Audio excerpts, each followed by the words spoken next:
I used to hate it when people asked me, "What did you do over the weekend?" My answer would always be pretty boring.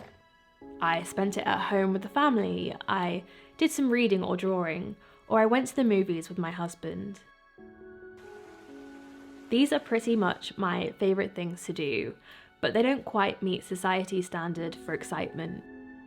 Social media constantly presents this idea of living your best life, and it's become the norm for what we should be striving for. From it, hustle culture was born. It seems like everyone is keeping up the Kardashians, and an exciting, busy life is glorified.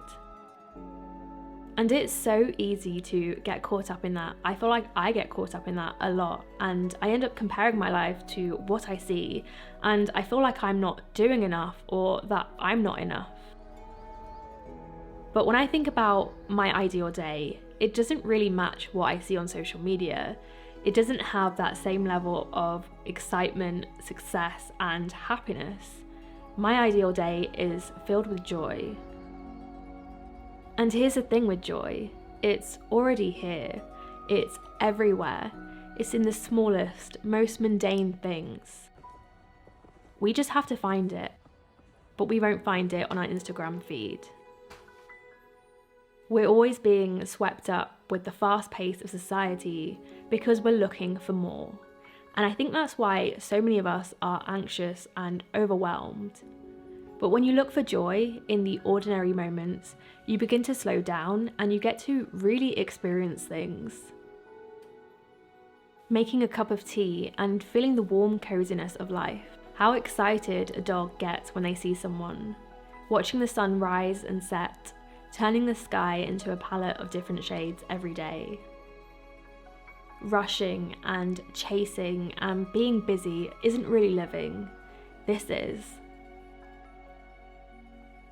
A quiet and modest life brings more joy than a pursuit of success bound with constant unrest.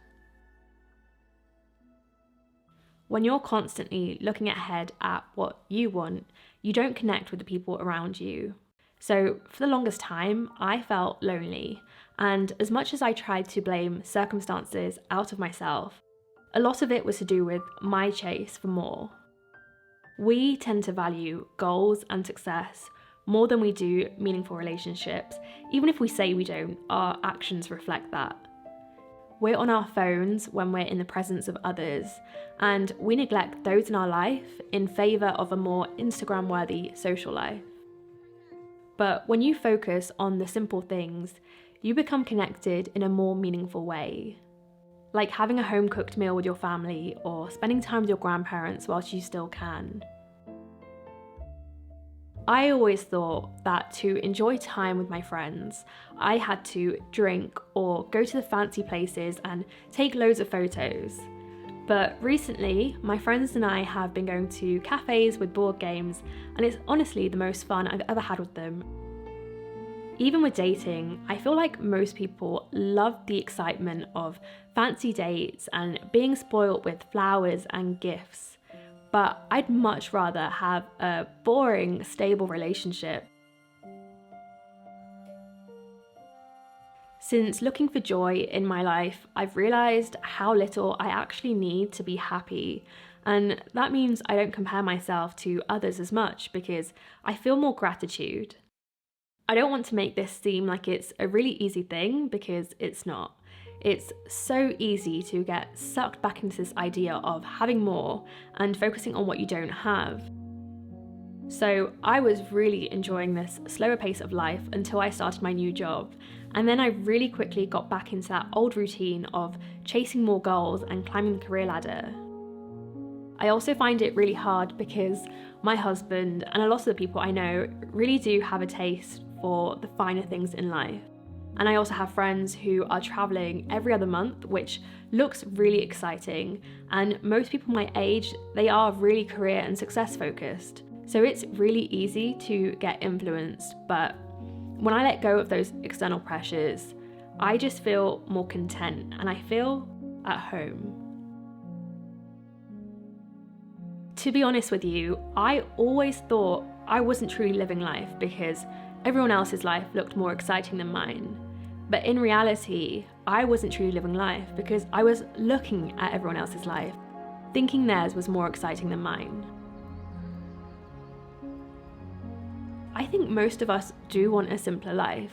I just think we foolishly wait for it, thinking that we need to retire or be financially free first. I mean, I always thought that my days would be filled with creating art once I became successful. But why was I putting that off? Why couldn't I be doing that right now? A lot of people say I'm an old soul or a bit of a grandma because I love being at home with a cup of tea in my dressing gown. But I don't think you have to be older to enjoy the simple pleasures in life. I just think the problem is most of us are surrounded by false beliefs about what will make us happy. And I think the reason that we associate this simple life with older people is because they get to that stage and they realize that none of the material goods, none of the success or any of those fancy things ever made them happy. They realize the little things were the big things all along.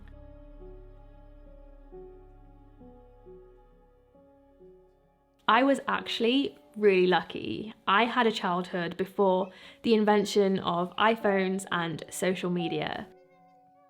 And when I see kids nowadays playing on their iPads, I realise how special my childhood actually was.